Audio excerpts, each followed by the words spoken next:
Iran में सत्ता में बदलाव हुआ तो 1979 तक ईरान के शाह रहे मोहम्मद रेजा पहलवी के बेटे को ही सत्ता की चाबी मिलेगी। जमहूरी इस्लामी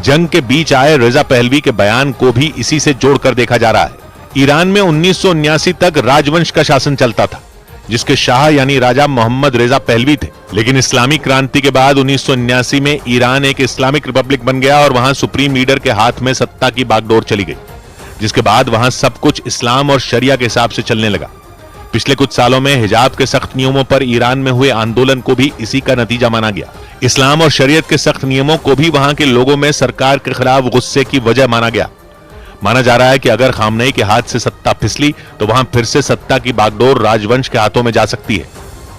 उधर इजराइल के साथ जारी जंग के बीच और ईरान में आए सियासी भूचाल के बीच ईरान ने इजराइल के सबसे सुरक्षित इलाकों में एक माने जाने वाले तेल अवीव और इसके आसपास के इलाकों को खाली करने की चेतावनी जारी कर दी।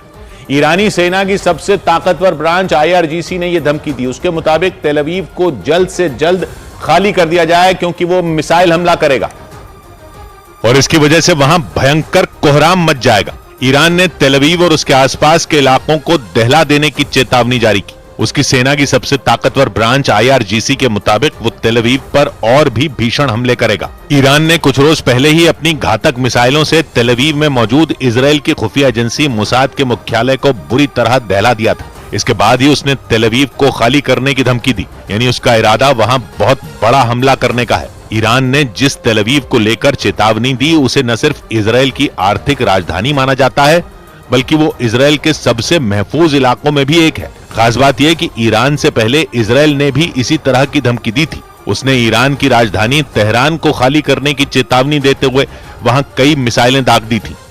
और इस सब के बीच इजराइल ने ईरान के हमलों पर जोरदार पलटवार किया। इजराइल की सेना ने दावा किया कि उसने ईरान की राजधानी तेहरान में उसकी हथियारों की फैक्ट्रियों को तबाह कर दिया। इजराइल के मुताबिक उसकी सेना ने 50 लड़ाकू विमानों के जरिए तेहरान में 20 जगहों पर भयानक बमबारी की।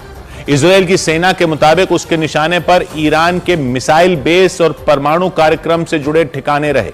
इजरायली फौज ने ईरान की हथियार फैक्ट्रियों पर हमले की कुछ तस्वीरें भी जारी की और तेहरान में भयानक तबाही मचाने का दावा किया। इजराइल के हमले के दौरान तेहरान में रात के वक्त धमाकों की भीषण आवाजें सुनाई दी।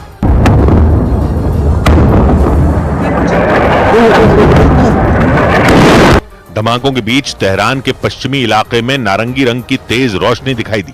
ऐसा लगा जैसे रात के वक्त ही सूरज चमक उठा हो। इजराइल ने दावा किया कि उसके लड़ाकू विमानों ने ईरान के मिसाइल बेस पर ताकतवर बम गिरा दिए। इजराइल के हमलों के बाद वहां आग का ऐसा बवंडर उठता दिखाई दिया, लगा जैसे कोई ज्वालामुखी फट पड़ा हो। फायर करने वाली मिसाइलें, मिसाइल बनाने में इस्तेमाल होने वाला सामान और बारूद तबाह हो गया। इजराइल के मुताबिक ईरान की सेना इन्हीं मिसाइलों का इस्तेमाल उसके खिलाफ हमले के लिए कर रही थी। इजराइल की सेना के मुताबिक खुफिया एजेंसियों से मिली जानकारी और सटीक लोकेशन के आधार पर इन हमलों को अंजाम दिया गया। मतलब ईरान के परमाणु ठिकानों को पूरी तरह खत्म कर देने की कसम खा चुकी इजराइल की फौज